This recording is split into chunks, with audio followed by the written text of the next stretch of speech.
현재 여권파워 조사기관에서는 여권 하나로 세계를 가장 많이 갈 수 있는 나라 순위를 매년마다 발표하고 있습니다. 이 조사에서는 우리 대한민국의 여권이 세계 3위의 강대국으로 나타나는데요. 그런데 슬프게도 한국보다 윗단계에 있는 나라는 바로 일본입니다.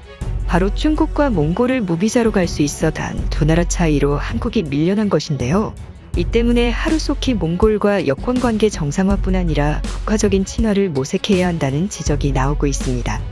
그 중에 5가지의 한몽화의 프로젝트가 제시되고 있는데요. 국토전략TV? 몽골과 일본은 사이가 아주 좋습니다. 두 나라는 역사적으로 맞부딪힐 일도 없었고 일본에서는 몽골의 침입을 고려의 침입으로 해석을 해서 백강전투에서의 패배와 함께 고려 몽골 연합군의 일본 원정 사건에 대해 뿌리 깊은 역사적 반한 감정의 근원이 되곤 합니다. 때문에 일본에서는 몽골과 아주 친한 우호 관계가 형성되고 있고 심지어는 한국어와 몽골어의 관계처럼 몽골 사람들은 일본어를 배우기가 매우 쉬워 몽골에서 일본에 대한 인기는 어느 정도 높은 상황입니다.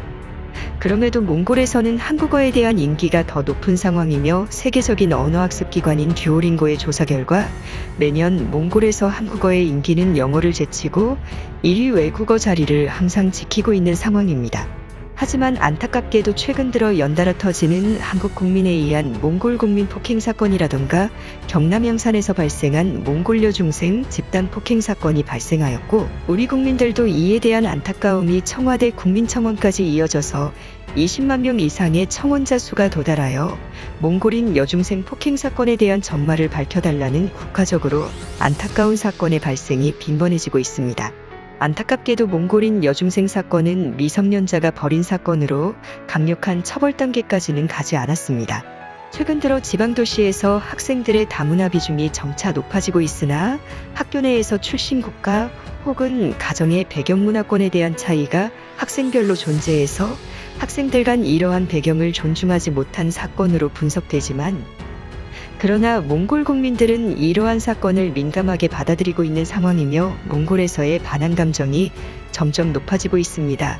특히 몽골에서는 보복성 한국인 사업주에 대한 폭행 사건이 빚어지면서 양국 간의 불필요한 긴장감이 형성되고 있는 상황입니다. 하지만 몽골과 한국의 사이가 벌어지게 되면 반사이익을 얻는 곳은 다름 아닌 중국과 일본입니다. 러시아가 카자흐스탄을 자국의 군사경제권 안으로 편입시키는 노력을 하는 만큼 중국에서는 이미 몽골을 자국의 영토처럼 인식하고 있습니다. 중국에서는 이미 몽골인들을 중국인으로 여기고 있고 징기스칸이라는 인물뿐 아니라 몽골 제국의 중국식 이름인 원나라의 역사를 중국의 역사라고 인식을 하고 있는 상황으로 몽골인들이 즉 중국인이다 라는 논리를 펴고 있습니다. 이것은 고구려와 고조선사가 자국의 역사임을 주장하는 동북공정과도 비슷하게 흘러가는 상황으로 중국의 치밀한 계획들이 여기저기서 진행되는 것을 알 수 있습니다.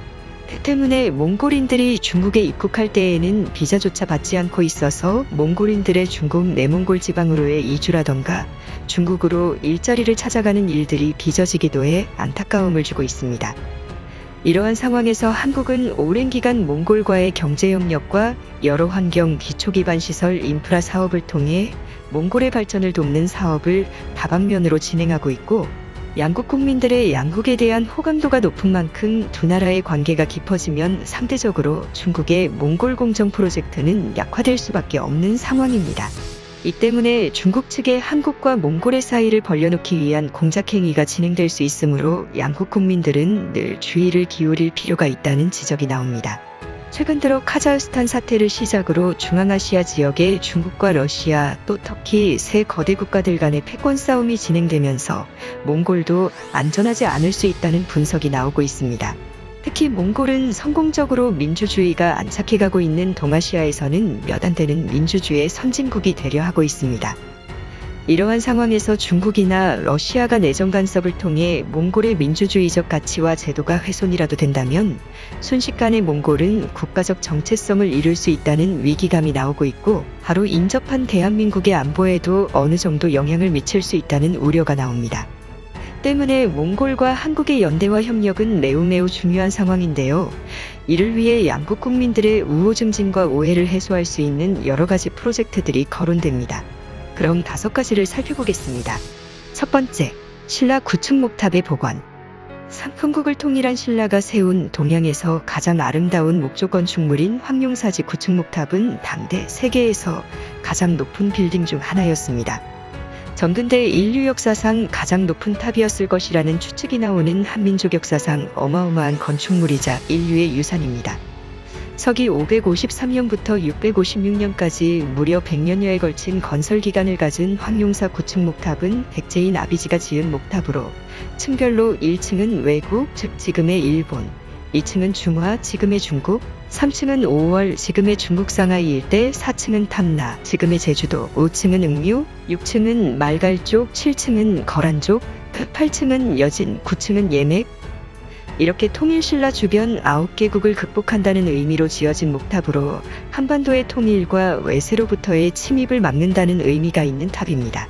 4층 탐나와 5층의 백제를 상징하는 응류, 그리고 9층의 예맥을 상징하는 고구려 세 지역은 한반도의 통일된 지역으로 흡수됐으나 아직까지 1층의 일본, 6, 7, 8층의 만주 일대, 2, 3층의 중국은 오늘날까지도 위협국가입니다. 이 탑은 고려시대 때까지도 있었으나 몽골의 침입으로 인해 불타 사라져버렸던 안타까운 역사가 있는 탑입니다. 만약 몽골의 침입이 없었고 임진왜란 등의 침입을 막아낼 수 있었더라면 동아시아에서 가장 주목받는 심볼이 됐을 것이라는 탑입니다. 몽골 침입의 역사에서 가장 아쉬운 장면은 바로 이 세계 최대의 목탑이 불타 사라져버렸다는 것입니다. 이 때문에 몽골과 한국의 우호를 위해서 구층목탑의 복원 사업에 현재 몽골 제국을 계승한 몽골공화국과의 협력을 통해서 황룡사 구층목탑의 복원 사업에 몽골에서 부분적으로 참여를 하는 방식으로 복원이 진행된다면 수백여 년간 몽골과 한국 사이에 맺혀 있었던 원한이 해소되는 일이 될 수 있을 것이라는 의견이 나옵니다. 몽골 정부에서 지원을 할 수 있는 것은 훌륭한 건설인부 등의 인적 자원이라던가 부분적인 자금 지원, 혹은 한몽공동 행사 진행 등이 있을 것입니다. 몽골은 아직 문화재 복원과 관리 기술이 체계적으로 갖추어져 있지 않아서 구층목탑 복원 사업과 함께 문화재 관리 기술 교류 협력이 진행되면 양국에 좋은 일이 될 것입니다. 두 번째, 쿠릴타이 동맹 복원. 과거 고려 왕실은 몽골 제국의 최고 2급 회의인 쿠릴타이 행사에 참여할 자격이 있었습니다. 몽골과 고려의 긴 전쟁이 있었고 황룡사가 불타 없어져 버리는 참변이 있었으나 고려는 꾸준히 왕실을 유지했고 강화도까지 천도를 해가며 몽골과 싸웠습니다. 그리고는 극적인 몽골과의 화친을 통해 고려와 몽골은 상당히 이례적으로 형제관계를 맺었던 이례적인 특수관계였습니다. 현재 중국 측이 기록하는 세계 역사서에서는 고려가 몽골 제국에 복속된 지도자료가 주류를 이루지만 영국 브리테니커 백과사전에는 고려가 몽골에 복속되지 아니한 지도로 표기됩니다. 당시 몽골 제국의 위세는 유럽에까지 미쳤으며 유럽의 기독교인들은 계시록에 등장하는 종말의 시기가 바로 몽골의 침략이 아니겠느냐는 말까지 나돌았을 정도로 몽골은 전 세계의 두려움을 사는 나라였습니다. 유럽과 다른 중앙아시아, 중동 국가들이 두려움에 떠는 사이에 고려 왕조는 국가를 지켰고 몽골 제국의 중요한 일을 결정하는 쿠릴타이 행사에 참여할 수 있었습니다. 쿠릴타이 회의란 새로운 칸을 선발하거나 법을 제정하는 일을 하는 행사인데요. 이 쿠릴타이 회의는 주변 국가에 대한 침략 계획을 수립한다거나 각종 중요한 국가적 사안을 결정하는 제국 최대의 중요 행사로서 현재 유엔의 안보리 회의에 준하는 세계적인 회의였습니다. 이것은 최고 2급 황족 중에서도 혈족이 아니면 참여를 할 수 없는 회의로 당시 고려 왕실은 독립국가로서 몽골 왕실과 혼인한 친척 관계였기 때문에 참여 자격이 주어졌고 충선왕 같은 왕들이 실제 참석해서 원무종의 즉위를 지지하기도 했던 역사가 있습니다. 이러한 쿠릴타이 행사는 오늘날 엉뚱하게도 헝가리에서 명맥을 이어가며 기마민족 국가들 간의 우애를 다지는 행사를 개최하고 있는데 한국 역시 이 행사에 참여하고 있습니다. 최근 들어 중국의 팽창, 러시아의 중앙아시아에서의 패권 확장은 아시아 지역의 위협으로 다가오고 있습니다.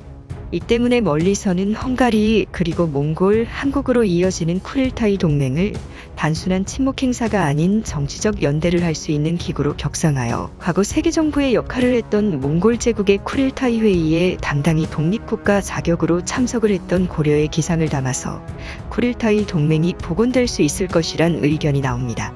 세 번째, 한몽 우호의 바다. 현재 몽골은 심각한 기후위기에 피해를 입고 있습니다. 세계적인 기후변화는 해수면 상승을 촉진시켜 여러 태평양의 섬나라들이 사라질 위기에 처해 있다고는 하지만 기후위기로 인한 가장 큰 피해를 입고 있는 나라는 다름 아닌 몽골입니다. 드넓은 녹색의 초원지대가 황량한 사막으로 변하고 있고 강물의 물줄기는 여기저기 흩어져 말라비틀어지고 있으며 중국에 대거 수출되는 석탄 광산에 많은 양의 물이 사용되면서 물이 점차 귀해지고 있습니다. 최근 몽골 정부와 한국 정부는 2016년도부터 몽골의 수도 울란바타르시의 한가운데를 흐르는 툴강상 위에 약 4억 달러 규모의 댐 건설을 비롯한 수자원 사업을 추진하면서 몽골의 수자원 문제에 한국과 깊은 협력 관계를 맺고 있는 상황입니다. 현재 몽골은 고산지에 위치한 특성상 북쪽의 산악지대에서는 많은 양의 물이 만들어지고 있으나 제대로 된 치수 사업이 이뤄지지 않아서 소중한 수자원들이 여러 갈래로 흩어지는 바람에 모두 건조지대에서 증발되고 있습니다. 한국은 성공적으로 한강, 낙동강, 영산강 등의 하천들을 성공적으로 치수를 한 경험이 있는 나라인 만큼 몽골의 여러 갈래로 갈라지는 하천들을 정비하고 하나의 거대한 물줄기로 만들 수 있습니다. 그렇게 된다면 몽골 내륙에서도 강력한 강줄기들이 만들어져 물이 모이는 곳에는 거대한 인공바다가 만들어질 수 있을 것으로 관측됩니다. 이러한 몽골 내 치수 사업이 성공적으로 이뤄지게 되면 몽골의 건조화로 인한 사막화 현상, 그로 인해 발생하는 황사바람으로 인한 한국의 피해는 조금은 줄어들 것으로도 관측됩니다. 현재 일본은 많은 몽골의 기초기반시설 조성 사업에 일본 엔화를 빌려주며 몽골 내에서의 영향력 확대에 나서고 있습니다. 조만간 개통할 몽골의 수도 울란바토르 지하철 노선 역시 일본에서 자금을 빌려줘 최근 완공을 앞두고 있습니다. 한국에서도 조속히 몽골의 치수 사업과 같은 기초기반 시설에 한국의 기술력과 자본협력을 통해 몽골 국민들에게 실질적으로 도움이 될 뿐 아니라 한국의 기후 환경에도 좋은 양국의 환경 협력이 이루어지는 게 좋다는 의견이 나옵니다. 네 번째, 한몽상호 무비자협정 체결. 일본은 몽골에 많은 엔화 자금을 투자하며 몽골 내에서 영향력 확대에 나서고 있습니다. 이는 현재 동남아시아의 국가들이 일본 엔화 자금으로 국가 경제가 돌아가는 지금의 상황과 마찬가지입니다. 일본은 과거 대동아 공영권의 향수를 가지고 동남아시아뿐 아니라 만주, 몽골에도 과거의 영향권을 확대하고자 한다는 분석이 나오고 있습니다. 특히 일본은 몽골의 대동아 공영권 흡수를 위해서 중국 내몽골 지방에 만주국과 같은 괴뢰국가인 몽간국이라는 괴뢰국을 세워 마치 만주국과 같은 퍼펙 국가를 만들었던 적이 있습니다. 의도는 불순했지만 어쨌든 중국으로부터 독립된 몽골 민족 국가 설립을 도왔던 것입니다. 덕분에 일본은 몽골과 상호 무비자 협정이 체결돼 일본에서 무비자로 갈 수 있는 나라가 한국보다 많은 현재의 상황이 되고 말았습니다. 그러나 몽골 외교에 있어서 한국과 일본을 단순 비교하기엔 무리가 있습니다. 왜냐하면 한국에 체류 중인 몽골 국민들의 수가 월등히 일본보다 많기 때문입니다. 한국에는 약 3만 명의 몽골인들이 거주 중으로 300만의 몽골 국민 중에서 무려 1% 정도가 한국에 왔던 경험이 있습니다. 그러니까 몽골 국민 100명 중 1명은 한국어를 할 줄 안다고 할 정도로 몽골에서는 한국어가 쉽게 들리는 몇 안 되는 나라이기도 합니다. 그뿐 아니라 최근엔 한국의 최저임금이 크게 상승하면서 몽골 내에서 한국에 오려는 열기가 높아지고 있습니다. 이러한 상황에서 몽골 한국 상호 무비자 협정뿐 아니라 양국에서 편하게 일을 하고 세금을 납부할 수 있는 제도가 만들어지게 된다면 몽골에서 일본이나 특히 중국 같은 제3국으로 국민이 유출되는 일은 없을 것입니다. 특히 근래 들어서는 중국의 내몽골 지방으로 몽골 국민이 빠져나가게 되면 몽골 국토의 중국의 종속화가 우려되는 상황인데요. 그 때문에 하루속히 한국-몽골 간 상호 무비자 협정을 체결하여 양국 국민들의 우호 교류 증진뿐 아니라 마치 유럽의 쉥겐 조약에 준하는 양국가 간의 이통행의 자유, 사업의 자유 등이 이뤄지게 된다면 몽골 국민들의 소득 수준이 크게 신장될 뿐 아니라 몽골 내 민주주의의 발전에도 큰 도움이 될 수 있고 더 나날이 커져가는 중국의 위협, 러시아의 위협에도 양국이 협력해 대응해 나갈 수 있을 것입니다. 다섯 번째, 몽골 민족의 통일협력. 몽골 민족도 마치 한민족처럼 두 나라로 분리되어 있습니다. 바로 중국의 내몽골 자치구와 몽골 공화국입니다. 남몽골과 북몽골로 불리기도 하지만 몽골에선 남쪽이 공산진영, 북쪽이 자유진영에 해당됩니다. 내몽골의 몽골인들과 몽골공화국 내 몽골인들 간의 사이가 썩 좋은 편은 아니지만 최근 중국 공산당에 의해 중국 내몽골 자치구내에서 몽골 언어 탄압, 몽골 문자 사용 금지 정책 등이 시행되면서 전 세계의 몽골 민족들이 단합하는 사건이 최근 발생한 바 있습니다.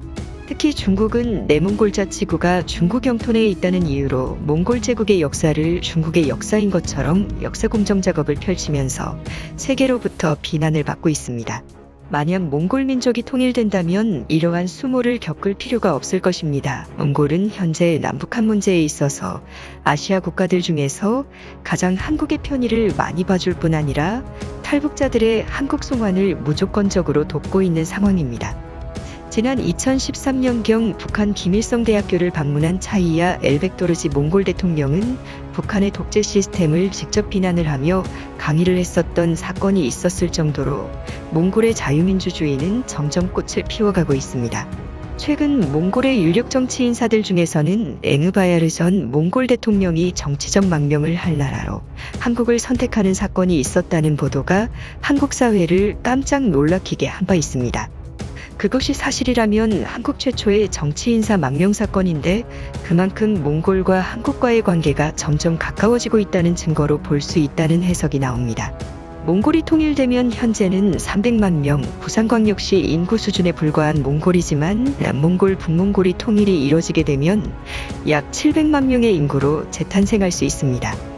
현재 중국 내몽골의 인구는 약 2천만 명-가량 되는 상황이지만 약 80%가 중국 한족 출신이고 약 17%가 몽골족, 2%가 만주족인 상황입니다. 만약 통일 몽골이 이루어지게 되어 몽골 쪽의 민족 국가가 만들어지면 약 700만 명의 국가가 탄생하는 것인데요. 하지만 통일 몽골이 되어도 내륙 국가인 특성으로 인해 중국이나 러시아의 의존적인 외교 환경은 통일 이후에도 지속될 수 있다는 우려가 나옵니다. 그 때문에 한국과의 협력을 통해서 몽골이 중국과 러시아 정도는 어느 정도 견제를 할 수 있는 스위스와 같은 강소국으로서의 포지션을 갖기 위해서는 스위스가 중립국가이지만 미국이나 영국과 깊은 교류를 갖는 것처럼 한국과의 협력은 꼭 필요할 것이란 관측이 나옵니다. 과연 한국과 몽골이 과거의 안 좋은 기억들을 씻어내고 양국 국민들이 서로 우호적인 감정을 꾸준하게 유지하게 될 수 있을까요? 주변 국가들의 공작에 휘둘리지 말고 한몽양국의 우호가 깊어지길 기대합니다. 국토전략TV 오늘은 이것으로 마치겠습니다. 감사합니다.